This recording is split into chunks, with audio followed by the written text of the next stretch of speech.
Hello बच्चों, आज आपका फिर से स्वागत है मेरे यूट्यूब चैनल में। आज हम कक्षा 10 का पाठ 3 पढ़ेंगे और पाठ का नाम है धातु एवं अधातु। तो देखिए, जैसे कि पाठ का नाम है धातु एवं अधातु, तो इस पाठ में हम धातु और अधातु के बारे में पढ़ेंगे और ये समझेंगे कि धातु क्या होती हैं और अधातुएं क्या होती हैं। देखिए, अभी तक 118 तत्व हैं और इनमें से कुछ तत्व जो है वो धातुएं हैं और कुछ अधातुएं हैं। तो किन गुणों के आधार पर हम इन्हें धातुएं कहते हैं और किन गुणों के आधार पर कुछ तत्वों को अधातुएं कहते हैं। 9वीं कक्षा में आपने कई तत्वों के बारे में पढ़ा होगा। 9वीं कक्षा में भी कई तत्वों के बारे में आपने पढ़ा होगा और उनमें से कुछ तत्वों को धातु और कुछ को अधातु में वर्गीकृत किया गया है। तो किन गुणों के आधार पर इन तत्वों को धातुएं एवं अधातुओं में वर्गीकृत किया जाता है, ये हम पढ़ेंगे। और हम ये भी पढ़ेंगे कि अपने दैनिक जीवन में धातुएं और अधातुएं के क्या उपयोग हैं और आपके विचार से कौन से गुणधर्म तत्वों को धातु एवं अधातु में वर्गीकृत करते हैं। तो हम पढ़ेंगे कि धातुओं के हमारे दैनिक जीवन में क्या उपयोग हैं और अधातुओं के हमारे दैनिक जीवन में क्या उपयोग हैं। और हम ये भी पढ़ेंगे कि कौन से गुणधर्म हैं जिनके कारण धातुओं और अधातु में तत्वों को वर्गीकृत करते हैं। और तीसरा यह है कि किस प्रकार यह गुणधर्म इन तत्वों के उपयोग से संबंधित है। तो जो इनके गुण हैं उनके आधार पर इन तत्वों के क्या क्या उपयोग हैं, ये भी हम इस पाठ में पढ़ेंगे। हम इनके कुछ गुणधर्मों का विस्तार से भी अध्ययन करेंगे। एक है भौतिक गुणधर्म, धातुओं के या अधातुओं के भौतिक गुणधर्म। तो देखिए, भौतिक गुणधर्म क्या होते हैं? वे गुणधर्म जिनको मापा जा सकता है। किसी भी पदार्थ के वे गुण जिनको मापा जा सकता है, किसी पदार्थ को देखकर बताया जा सके, जिनमें रासायनिक परिवर्तन नहीं होता है, जिनके आबंध जो होते हैं वो टूटते या बनते नहीं हैं। और ये गुण जो होते हैं उनको भौतिक गुणधर्म कहा जाता है। जैसे कि किसी पदार्थ को देखकर बताया जा सके, जैसे कि कोई पदार्थ कठोर है, चमकीला है या चमकीला नहीं है, रफ है, कोमल है, या इसका द्रव्यमान कितना है, क्वथनांक कितना है, गलनांक कितना है। तो ये सभी जो गुण हैं, जैसे कठोर, चमकीला, गलनांक, द्रव्यमान, क्वथनांक, ये सभी होते हैं भौतिक गुणधर्म। और दूसरे गुण होते हैं रासायनिक गुणधर्म, जिनको मापा नहीं जा सकता है। जब वे क्रिया करते हैं तो वो जो गुण होते हैं जिनके कारण वे दूसरे पदार्थों से या दूसरे तत्वों से क्रिया करते हैं, वो होते हैं रासायनिक गुणधर्म। और पहले हम पढ़ेंगे भौतिक गुणधर्मों के बारे में, यानी उन गुणों के बारे में जिनको मापा जा सकता है। तो पहले हम धातुओं के गुणों के बारे में पढ़ेंगे। तो देखिए, कुछ धातुओं के नाम आप जानते होंगे, जैसे आयरन, कॉपर मतलब लोहा, तांबा, aluminium, magnesium, sodium, lead, zinc, ये धातुएं हैं। इनका आपने काफ़ी बार नाम सुना होगा। Iron, copper, aluminium, magnesium, sodium, lead और जिंक। और इनमें से कुछ धातुएं जैसे कि लोहा, तांबा, एल्यूमिनियम, इनके उपयोगों के बारे में भी आप अच्छे से जानते हैं। इनके बहुत सारे उपयोग हमारे दैनिक जीवन में होते हैं। जैसे कि लोहे से लोहे की चीज़ें बनाई जाती हैं, जैसे सरिया बनाए जाते हैं, सीटें बनाई जाती हैं, तार बनाए जाते हैं। इसी तरह तांबे के तार बनाए जाते हैं, एल्यूमिनियम से बर्तन बनाए जाते हैं। तो इस तरह से इन धातुओं के काफ़ी सारे उपयोग हैं जो हमारे दैनिक जीवन में होते हैं। इसके बाद देखिए, इन पदार्थों के भौतिक गुणधर्मों की तुलना करके समूह में अलग करना सबसे आसान है। जो ये धातुएं हैं, इनके भौतिक गुणों को समझकर इनकी तुलना अन्य जो तत्व हैं उनसे करके इनको समूह में वर्गीकृत करना सबसे आसान है। मतलब इनके भौतिक गुण जो हैं बहुत ही आसान है। जो धातुएं हैं उनके भौतिक गुण बहुत ही आसान हैं। इनके अध्ययन के लिए हम निम्नलिखित क्रियाकलापों की सहायता लेते हैं। और अनुभाग 3.1 से 3.6 में दिए गए क्रियाकलापों के लिए निम्नलिखित धातुओं, ये जो धातुएं हैं, इन धातुओं तथा आसानी से मिलने वाली कुछ धातुओं के नमूने इकट्ठे कीजिए। हमें जो ये क्रियाकलाप 3.1 से 3.6 तक दे रखे हैं उनमें इन वाली धातुओं के बारे में पढ़ेंगे और इनके अलावा कुछ आसानी से जो धातुएं मिल जाती हैं उनके नमूने इकट्ठे करते हैं और फिर समझते हैं कि इनके क्या क्या भौतिक गुण हैं। तो क्रियाकलाप 3.1 में जैसे आयरन, कॉपर, एल्यूमिनियम और मैग्नीशियम है, इनके नमूने लीजिए। प्रत्येक नमूना कैसा दिखाई देता है? रेगमाल से अगर इनको रगड़ कर देखेंगे तो ये चमकीली दिखाई देंगी। तो देखिए, जो धातुएं होती हैं वो वातावरण में जो ऑक्सीजन गैस होती है उससे क्रिया कर लेती हैं, तो उससे एक पतली सी परत उनके ऊपर चढ़ जाती है और जिससे वो चमकीली सी नज़र नहीं आती हैं। लेकिन उनकी पतली सी परत जो है उसको अगर साफ़ करके अलग कर दिया जाए, अगर उसको साफ़ करके हटा दिया जाए, मतलब रेगमाल से उस धातु को साफ़ कर लेंगे और उस सतह को अगर हटा दिया जाए तो अंदर जो सतह निकलेगी वो बिल्कुल चमकीली निकलेगी। तो जो धातुएं होती हैं वो अपने शुद्ध रूप में, अगर धातुएं शुद्ध रूप में हैं तो वो चमकदार होती हैं। धातुएं अगर शुद्ध रूप में हैं तो धातु की जो सतह होती है वो चमकदार होती है। पहला भौतिक गुण तो ये हो गया है कि धातु की जो सतह होती है वो चमकदार होती हैं। धातु के इस गुणधर्म को धात्विक चमक कहते हैं। तो यानी हम ये कह सकते हैं कि धातुओं में धात्विक चमक होती है। पहला गुण है धातुओं में धात्विक चमक होती है, धातुएं चमकदार होती हैं। पहला पॉइंट ये है। दूसरा पॉइंट ये है कि धातुएं कठोर होती हैं। धातुएं कठोर होती हैं। आयरन, कॉपर, एल्यूमिनियम तथा मैग्नीशियम का एक छोटा टुकड़ा लीजिए। इन धातुओं को अगर हम चाकू से काटने का प्रयास करेंगे तो ये कटेंगी नहीं। लेकिन इनमें जो सोडियम धातु है, अगर उसको हम काटेंगे तो वो चाकू से आसानी से काटी जा सकती हैं। इसके बारे में हम बाद में पढ़ेंगे। सोडियम धातु का उपयोग करते समय हमेशा सावधान रहिए। फिल्टर पेपर के बीच दबाकर इसे सुखा लीजिए। जो सोडियम धातु होती है वो बहुत ही ज़्यादा क्रियाशील धातु होती है। वो जो वातावरण में नमी भी अगर होती है तो उससे भी वो क्रिया कर जाती है और ब्लास्ट हो जाता है, विस्फोट हो सकता है। तो इसलिए सोडियम धातु का उपयोग करते समय हमेशा सावधान रहना चाहिए। और सोडियम धातु इतनी कोमल होती है कि उसे चाकू से भी काटा जा सकता है। ये जो है सोडियम धातु, ये इसका अपवाद है, धातुओं में अपवाद है, क्योंकि धातुएं जो होती हैं वो कठोर होती हैं लेकिन सोडियम धातु बहुत ही ज़्यादा कोमल होती है। ये एक अपवाद है। और सोडियम धातु को केरोसिन ऑयल में डालकर रखा जाता है, क्योंकि अगर इसको वातावरण में बाहर छोड़ दिया जाएगा तो वातावरण में जो नमी है उससे ये क्रिया कर लेगी और विस्फोट हो सकता है। इसलिए सोडियम धातु का उपयोग करते समय हमेशा सावधान रहना चाहिए। फिल्टर पेपर के बीच दबाकर इसे सुखा लेना चाहिए। वाच ग्लास पर रखकर इसे चाकू से काटने का प्रयास कीजिए। आपने क्या देखा? तो देखिए, जो सोडियम धातु है वो कोमल होती है, इसे चाकू से भी काटा जा सकता है। तो एक प्रश्न ये आ जाता है कि कौन सी ऐसी धातु है जिसे चाकू से काटा जा सकता है? वो होती है सोडियम। और अन्य जो धातुएं होती हैं वो कठोर होती हैं। तो धातुओं का जो दूसरा भौतिक गुण है वो है कि धातुएं कठोर होती हैं। प्रत्येक धातु की कठोरता अलग अलग होती है, लेकिन ज़्यादातर धातुएं जो होती हैं वो कठोर होती हैं। धातुएं सामान्यतः कठोर होती हैं। तीसरा पॉइंट ये है कि धातुओं को पीट पीट कर उनकी चादर बनाई जा सकती है। जो शीट्स होती हैं, जैसे कि जो टंकियाँ होती हैं या जो कनस्तर होते हैं, वो सीटों से बनाए जाते हैं, लोहे की सीटों से बनाए जाते हैं। तो धातुओं को पीट पीट कर पतली चादर बनाई जा सकती हैं। तो इस गुण को बोलते हैं आघात वर्ध्यता। मतलब अगर उन पर आघात किया जाए तो ये जो धातुएं हैं ये टूटती नहीं है बल्कि फैल जाती हैं। मान लीजिए हम लोहे का एक टुकड़ा लेंगे और उसको पीटेंगे, हथौड़े से अगर उसको पीटते हैं तो टूटता नहीं है वो टुकड़ा, बल्कि वो फैल जाता है। मान लीजिए हम लेते हैं एक लोहे का तार, ये ले लिया, और अगर इधर से यहाँ से अगर हम इसको हथौड़े से पीटेंगे तो ये जो तार है ये ऐसे फैल जाएगा, ऐसे फैल जाएगा। अगर इसको पीटा जाता है ये टूटेगा नहीं, ये फैल जाएगा। तो इसको बोलते हैं आघात वर्ध्यता। अगर इस पर आघात किया जाता है तो यह टूटता नहीं है बल्कि इसकी पतली चादर सी बन जाती है। क्या आप जानते हैं कि सोना तथा चांदी सबसे अधिक आघातवर्धक धातु हैं? तो देखिए यहाँ पर जो ये पॉइंट्स हैं इनको ध्यान रखना है। ये बीच बीच में जो पॉइंट्स आते हैं इनको बहुत याद रखना है। इनमें से ही एक क्वेश्चन आता है कि सबसे अधिक आघातवर्धक धातु कौन सी है?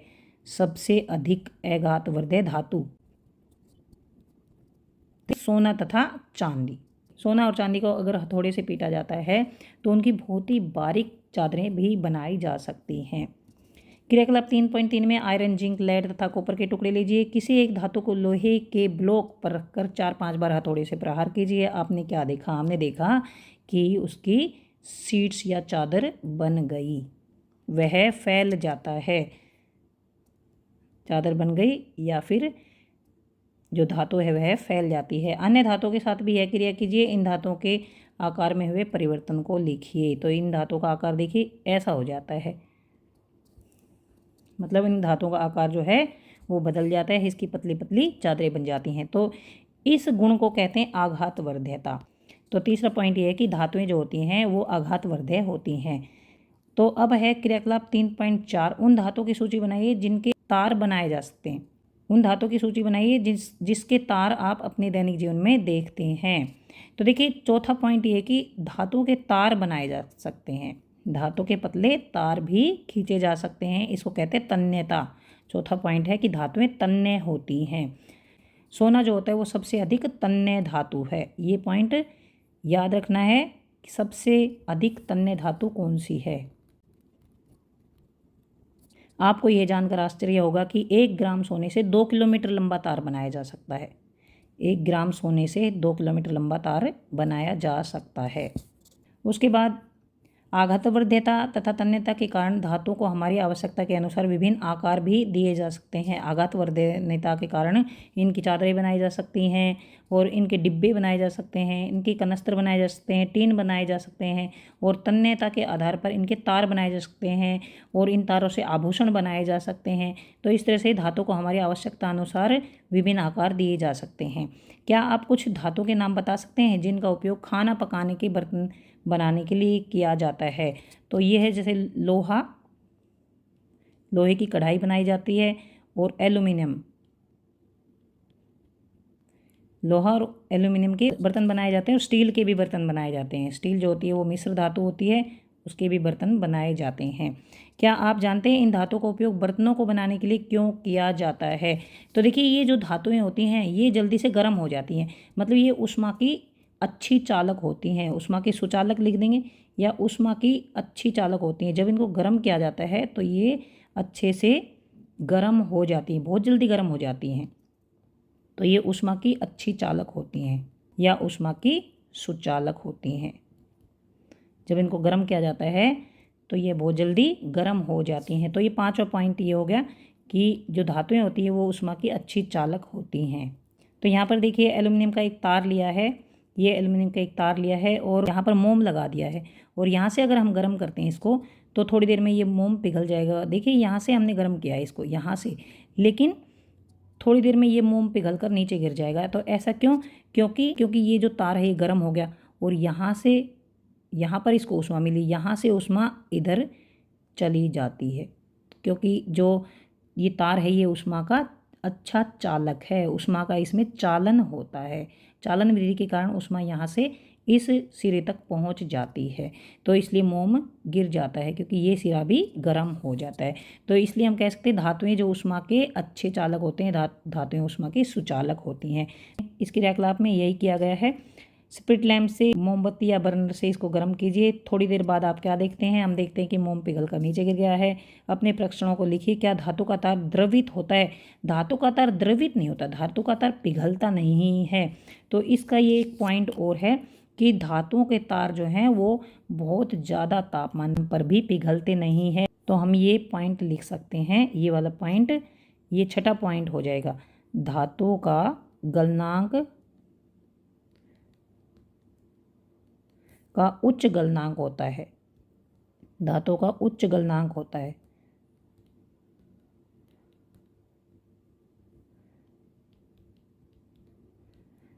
ये पॉइंट 6ठा है। उपरोक्त क्रियाकलाप से पता चलता है कि धातु ऊष्मा के सुचालक हैं। नंबर 1 ये धातु ऊष्मा के सुचालक हैं और इनका गलनांक बहुत अधिक होता है, ये 6ठा पॉइंट है। सिल्वर तथा कॉपर ऊष्मा के सबसे अच्छे चालक हैं। यहाँ पर ऊष्मा के सबसे अच्छे चालक कौन से हैं? ऊष्मा के सबसे अच्छी चालक कौन सी धातुएं हैं? कौन सी धातु है? तो इसमें देखिए सिल्वर तथा कॉपर। उसके बाद इसकी तुलना में लेड तथा मरकरी ऊष्मा के कुचालक। देखिए अपवाद हो गए यहाँ पर, लेड और मरकरी जो है ऊष्मा की कुचालक हैं, ये याद रखना है। वह धातु बताइए जो ऊष्मा की कुचालक हैं, ये अपवाद है। वह धातु बताइए जो कि ऊष्मा की कुचालक है। एक तो लेड, अपवाद हो गया लेड, दूसरा मरकरी। मरकरी या फिर पारा, ये दोनों अपवाद हैं क्योंकि ये धातु की अच्छी चालक नहीं है, ये धातु की कुचालक हैं। क्या धातुएं विद्युत की भी चालक होती हैं? ये 7वां पॉइंट हो गया कि धातुएं जो होती हैं वो विद्युत की चालक होती हैं, इनमें करंट अच्छी तरह से प्रवाहित हो जाता है। जो धातुएं होती हैं विद्युत की अच्छी चालक होती हैं। 7वां पॉइंट ये है कि इनके तार बनाए जा सकते हैं और इन तारों से विद्युत धारा प्रवाहित अच्छे से हो जाती है। तो 7वां पॉइंट ये है कि धातुएं विद्युत की अच्छी चालक होती हैं। तो ये देखिए, ये आओ इसका पता लगाएं। तो यहाँ पर ये बैटरी जोड़ दी है, ये बल्ब जोड़ दिया है, स्विच जोड़ दिया है। यहाँ पर 2 लोहे की ये क्लिप हैं और इनके बीच में कोई भी अगर धातु लगाकर देखेंगे तो ये बल्ब जल जाता है और अगर अधातु लगाकर देखेंगे तो बल्ब नहीं जलता है। तो इससे ये सिद्ध होता है कि धातुएं विद्युत की सुचालक होती हैं। ये है 7वां पॉइंट। चित्र में विद्युत सर्किट है, जिस धातु की जांच करनी है उसे यहाँ पर लगा देना है। और क्या बल्ब जलता है, इससे क्या पता चलता है? इससे पता चलता है कि धातुएं विद्युत की सुचालक होती हैं। उसके बाद आपने अवश्य देखा होगा कि जिस तार से आपके घर में बिजली पहुंचती है उस पर पॉलीविनाइल क्लोराइड तथा रबड़ की परत चढ़ी होती है। क्यों चढ़ी होती है? क्योंकि जो धातुएं होती हैं वो उसमें विद्युत धारा प्रवाहित होती है और उससे हमें, अगर उसको हम टच कर देंगे या वो हमारे शरीर से छू जाती है तो हमें करंट लग सकता है। इसलिए जो विद्युत के तार होते हैं उनके ऊपर पीवीसी या रबड़ की जैसी सामग्री की परत चढ़ी होती है। हमें करंट लगने से बचाने के लिए उस पर पीवीसी या रबड़ की परत चढ़ाई जाती है, जिससे कि हमें विद्युत धारा का झटका ना लगे। विद्युत तार पर ऐसे पदार्थ की परत क्यों चढ़ाई जाती है? क्योंकि जो धातुएं होती हैं विद्युत की सुचालक होती हैं, उनसे हमें करंट लग सकता है। इसलिए जो ये पॉलीविनाइल क्लोराइड या फिर रबड़ जो कि विद्युत धारा के कुचालक होते हैं, उनकी परत चढ़ा दी जाती है ताकि हम विद्युत धारा के झटके से बच सकें। जब धातुएं किसी कठोर सतह से टकराती है, तो देखिए, जब भी धातुएं किसी कठोर सतह से टकराती है तो उनमें एक अलग सी आवाज़ उत्पन्न होती है, जैसे टन टन की सी आवाज़ आती है। जो हमारे स्कूल की जो घंटी होती है उसको बजाते हैं तो वो भी धातु की ही, जो घंटी होती है वो भी धातु की ही बनी होती है। उस पर अगर कोई भी चीज़ टकराती है तो उसमें एक धात्विक आवाज़ उत्पन्न होती है। जो धातुएं कठोर सतह से टकराने पर आवाज़ उत्पन्न करती हैं उन्हें ध्वनिक कहते हैं। ध्वनिक, तो धातुएं जो होती हैं वो ध्वनिक होती हैं। इंग्लिश में इसको सोनोरस कहा जाता है और हिंदी में इसको ध्वनिक कहा जाता है। जब धातुएं किसी कठोर सतह से टकराती हैं तो उनमें एक अलग सी आवाज़ उत्पन्न होती है, तो इसलिए धातुएं जो होती हैं ध्वनिक होती हैं। क्या आप बता सकते हैं कि स्कूल की घंटी धातु की क्यों बनाई जाती है? क्योंकि धातुएं ध्वनिक होती हैं, इसलिए स्कूल की घंटी धातु की बनाई जाती है। तो ये हो गए 8 पॉइंट्स जो हमने धातु के बारे में पढ़े हैं। तो ये हो गए धातु के भौतिक गुण। धातु का पहला भौतिक गुण हमने क्या पढ़ा है कि धातु में धात्विक चमक होती है। दूसरा क्या है, जो धातुएं होती हैं वो कठोर होती हैं। तीसरा पॉइंट ये है कि धातुएं आघातवर्धक होती हैं। चौथा पॉइंट ये है कि धातुएं तन्य होती हैं। पाँचवा पॉइंट ये है कि धातुएं ऊष्मा की अच्छी चालक होती हैं। और छठा पॉइंट ये है कि धातुओं का उच्च गलनांक होता है। और सातवां पॉइंट ये है कि धातुएं विद्युत की भी अच्छी चालक होती हैं। ऊष्मा की चालक तो हमने पहले पढ़ लिया। 7वां पॉइंट ये धातुएं विद्युत की भी अच्छी चालक होती हैं। उसके बाद 8वां पॉइंट ये कि धातुएं ध्वनिक होती हैं। तो ये 8 भौतिक गुण जो कि हमने धातु के पढ़े हैं, धातु के ये 8 भौतिक गुण हमने पढ़े हैं। तो ये आपको समझ आ गए होंगे। अब हम अधातुओं के भौतिक गुणों के बारे में पढ़ लेते हैं। पिछली कक्षा में आप अध्ययन कर चुके हैं कि धातु की तुलना में अधातुओं की संख्या कम है। धातुएं अधिक हैं और अधातुएं कम हैं। कार्बन, सल्फर, आयोडीन, ऑक्सीजन और हाइड्रोजन, ये अधातुओं के कुछ उदाहरण हैं। कार्बन, सल्फर, आयोडीन और ऑक्सीजन और हाइड्रोजन। ब्रोमीन ऐसी अधातु जो द्रव होती है, ध्यान रखना है, ब्रोमीन ऐसी अधातु है जो कि द्रव होती है। तो यहाँ पर क्वेश्चन आ सकता है कि कौन सी अधातु द्रव होती है? तो ब्रोमीन धातु जो है वो द्रव होती है। इसके अलावा सारी अधातुएं ठोस, या तो ठोस होती हैं या फिर गैसें होती हैं। ब्रोमीन के अलावा सारी अधातुएं या तो ठोस होती हैं या फिर गैसें होती हैं। क्या धातुओं के समान अधातुओं में भी कुछ गुणधर्म होते हैं? क्या धातुओं के समान अधातुओं में भी कुछ खास गुणधर्म होते हैं? ये आओ पता करते हैं। नंबर 1 है कार्बन। सल्फर और आयोडीन, इनके नमूने लो और इन अधातुओं से 3.1 से 3.4 और 3.6 तक के क्रियाकलापों को दोहराइए। देखिए क्रियाकलाप 3.1 से हम जो ये अधातु हैं इनको रेगमाल से रगड़कर देखेंगे कि इनमें चमक होती है कि नहीं होती है, और जो 3.2 है इससे हम ये देखेंगे कि इनको पीट कर देखेंगे, हथौड़े से पीट कर देखेंगे और देखेंगे कि ये कठोर होती हैं या नहीं होती है। तो ये जो अधातुएं ली हैं ये कठोर नहीं होती है, ये भंगुर होती है, मतलब इनको अगर हथौड़े से पीटा जाए तो ये बिखर जाती हैं टूट कर। और फिर हम ऐसे ही ये देखेंगे कि ये आघात वर्ध्यता इनमें होती है कि नहीं होती है, और इनके तार बनाए जा सकते हैं या नहीं बनाए जा सकते, और ये ऊष्मा की अच्छी चालक होती हैं कि नहीं होती हैं, और विद्युत की अच्छी चालक होती हैं कि नहीं होती हैं। और ये देखिए यहाँ पर कि इनको अगर गर्म किया जाए तो इनका उच्च गलनांक होता है या नहीं होता है। तो हम ये सभी क्रियाकलाप इन अधातुओं के साथ भी करके देखेंगे। सारिणी 3.1 में लिखे तो ये यहाँ पर ये जो सारिणी 3.1 है यहाँ पर हम लिख देंगे कि जो हमने अधातु ली है या धातुएं ली हैं इन दोनों के बारे में लिखेंगे कि धातुओं का की सतह का प्रकार की धातुएं चमकीली होती हैं, कठोर होती हैं, घातवर्धक होती हैं, तन्य होती हैं, विद्युत की चालक होती हैं, ध्वनिक होती हैं। और अधातुएं देखिए, अधातुएं जो होती हैं वो चमकीली नहीं होती हैं, कठोर नहीं होती हैं, उनमें आघातवर्ध्यता नहीं होती है, वो तन्य भी नहीं होती, उनके तार भी नहीं बनाए जा सकते, और विद्युत की चालक भी नहीं होती हैं। और अगर उनको हथौड़े से पीटा जाए या किसी भी सतह से अगर वो टकराती हैं तो ध्वनिक भी नहीं होती हैं। तो ये अधातुओं में ये गुण नहीं होते हैं, लेकिन फिर भी कुछ अपवाद ऐसे होते हैं कि ये जो गुण होते हैं ये इनसे वो अलग होती हैं। सारिणी 3.1 में लिखे प्रेक्षणों के आधार पर अपनी कक्षा में धातुओं और अधातुओं के सामान्य गुणधर्मों की चर्चा कीजिए। आप निश्चित रूप से इस निष्कर्ष पर पहुंचेंगे कि केवल भौतिक गुणधर्मों के आधार पर ही हम तत्वों का वर्गीकरण नहीं कर सकते, क्योंकि इनमें कई अपवाद हैं। मैंने बताया कि इनमें कई अपवाद हैं, जैसे कि यहाँ पर ब्रोमीन आया था। जो ब्रोमीन अधातु है वो द्रव होती है, जो अधातुएं होती हैं वो ठोस या फिर गैसें होती हैं, लेकिन ब्रोमीन धातु जो द्रव होती है। तो इसी तरह से बहुत सारे अपवाद भी होते हैं। तो इसलिए हम सिर्फ भौतिक गुणों के आधार पर ही धातुओं और अधातुओं को अलग नहीं कर सकते। तो सिर्फ हम भौतिक गुणों के आधार पर ही तत्वों का धातुओं और अधातुओं के रूप में वर्गीकरण नहीं कर सकते। कुछ गुण जैसे कि ये धातुएं जो होती हैं वो कठोर होती हैं, आघातवर्धक होती हैं, तन्य होती हैं, विद्युत की चालक होती हैं, और ऊष्मा की चालक होती हैं, ध्वनिक होती हैं। तो ये कुछ गुण ऐसे हैं जिनके आधार पर हम धातुओं और अधातुओं का वर्गीकरण कर सकते हैं, लेकिन सभी धातुओं और अधातुओं को सिर्फ भौतिक गुणों के आधार पर अलग नहीं कर सकते। क्योंकि देखिए यहाँ पर अपवाद देखिए, उदाहरण के लिए मरकरी को छोड़कर सारी धातुएं कमरे के ताप पर ठोस अवस्था में पाई जाती हैं। जो मरकरी को छोड़कर सारी धातुएं ठोस होती हैं, तो यहाँ पर देखिए मरकरी अपवाद हो गया। तो हम ये नहीं कह सकते कि सारी धातुएं ठोस होती हैं। क्रियाकलाप 3.5 में आपने देखा कि धातुओं का गलनांक अधिक होता है, धातुएं बहुत ज़्यादा अधिक ताप पर गलती हैं, लेकिन जो गैलियम और सीजियम ऐसी धातुएं होती हैं जिनका गलनांक बहुत कम होता है। तो ये जो पॉइंट्स आएंगे इनको आप अच्छे से याद कर लेना, इनमें से क्वेश्चंस जरूर आते हैं।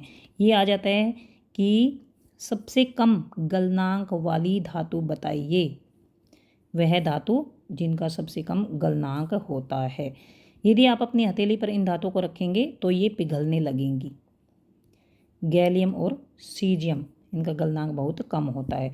उसके बाद आयोडीन अधातु होती है, वह भी चमकीली होती है। जो आयोडीन अधातु होती है वो चमकीली होती है।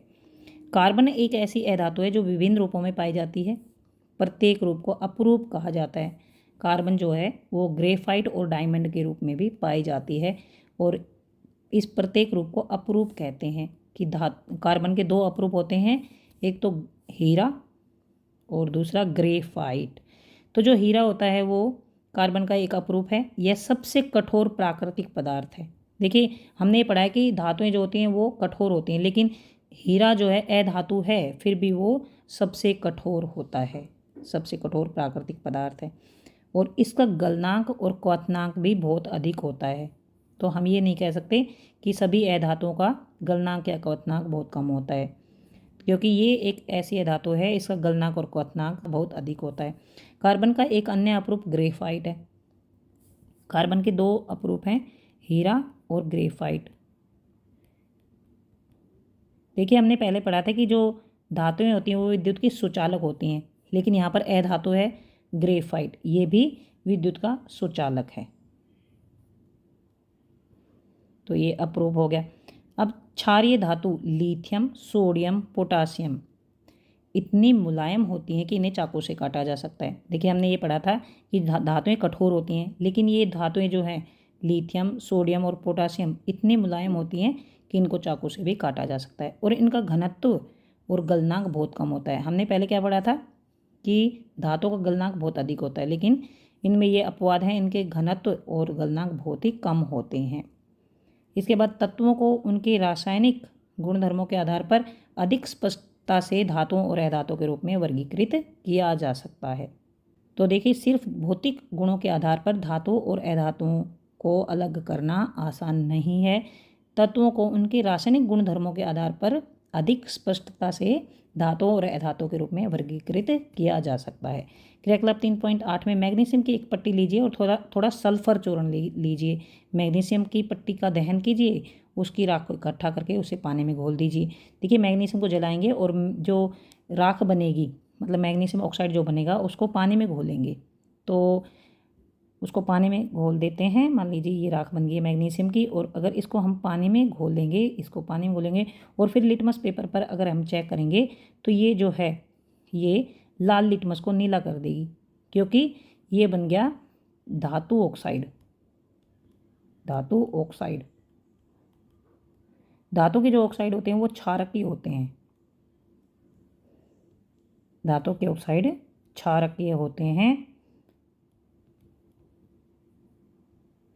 और जो क्षार होते हैं वो लाल लिटमस को नीला कर देते हैं। मैग्नीशियम के दहन से उत्पाद मिला वह अम्लीय है या क्षारकीय? तो वह क्षारकीय है। अब सल्फर चूर्ण का दहन कीजिए और दहन से जो धुआं उत्पन्न होता है उसके ऊपर एक परखनली रख दीजिए, और परखनली में वो फिर जो धुआं वो आ जाएगा। तो देखिए ये जो एक्टिविटी है ये मैंने अपने दूसरे चैनल पर, अंजुर साइंस चैनल है, उस पर ये अपलोड कर रखे हैं। यहाँ से ये एक्टिविटी देख सकते हैं और आप समझ सकते हैं कि जो मैग्नीशियम है उसका ऑक्साइड क्षारकीय होता है और जो सल्फर का ऑक्साइड है वो अम्लीय होता है।